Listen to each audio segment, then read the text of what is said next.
Sa sobrang dami nga ng gawain bawat araw dahil buwan na naman ng Marso, hindi namin pinalampas ang araw na ito na hindi pagbigyan ng imbitasyon sa isang birthdayhan. Yes, birthdayhan na naman. At kami na naman tatlo ang magkakasama. Si Ma'am Karen na ginawa kong taga-video at si Sir Romil.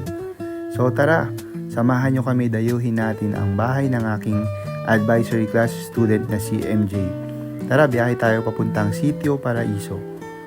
Nakakahiya din kasi kung ako lang ang pupunta mag-isang teacher doon. So, kailangan lagi kong kasama yung dalawa. Ang tanong, makakapag-sharon kaya si Ma'am Karen? Abangan!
At nang dumating nga kami ay nakita kong nandito na rin sa bahay nila MJ yung mga kaklase niya kasama ang dalawang ABM-12 na sina Charis at Meryl.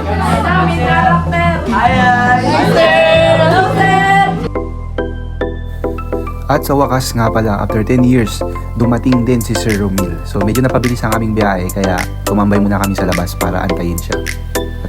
So hindi muna kami pumasok sa loob, kumupo muna si Ma'am Karen sa labas. Kasi nga nahihiya pa yan. Ganyan niya sa una, nahihiyain. Bakit pa kailangan magbihis? Sayang di naman ang forma.